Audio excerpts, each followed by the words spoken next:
Hi, I am Akinshola Samson. You're welcome to this video course on animating a walk cycle like a pro. All 18 episodes on this course will be uploaded on our YouTube channel once per week. However, you can get the full video course on our website, Levonotion.com. It's time to walk. Let's animate a walk. Hi guys, welcome to another new video. And in this episode, we're going to start working on the character's arm. Now, this character had been punished for too long, having his arm stretched out this way. So it's time to relieve our character from the pain.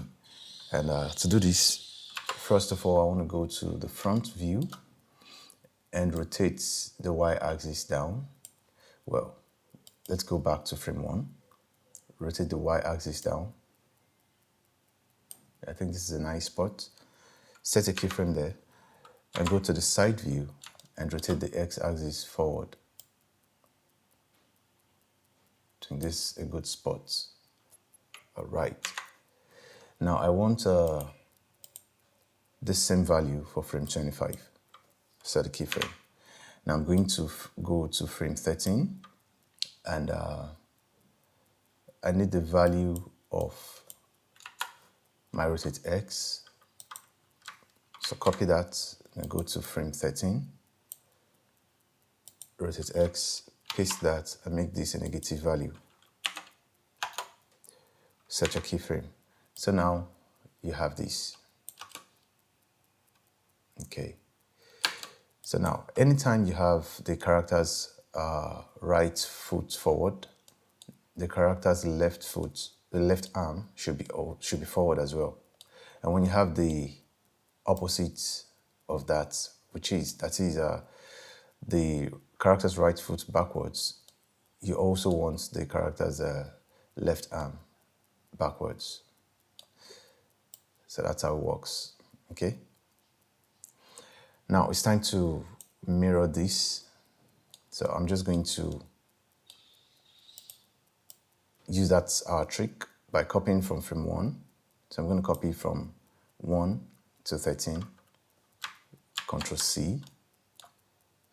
Now select this and go to 13 and paste, Ctrl Shift V. All right, I need to set a keyframe first for that to work. So just set a keyframe, a random keyframe, Ctrl Shift V, and now you can paste that. So go back to frame 1 again and select the character's left arm. This time around, you want to copy from frame 13 to frame 25. And I'll go back to the character's right arm control and then paste from frame 1 to 13 this time around. So Ctrl Shift V, and now you have that. So when you play, you can see the arms. So the last thing I want to do in this video is just to check out the graph editor. We worked on rotate X, so I'm going to check rotate X, Shift H, A, and period key to frame, and it looks good. And I also realize now that I don't have my posts and pre-infinity curves, so I just need to select those, Alt H to unhide everything, A to select all, go to channel, and click on make cyclic to have that. So I think we're good. Everything looks the way it should at this point. All right. So in the next lesson, we'll continue working on the arms. Now you can see the arms look so rigid this way. All right. So see you in the next lesson.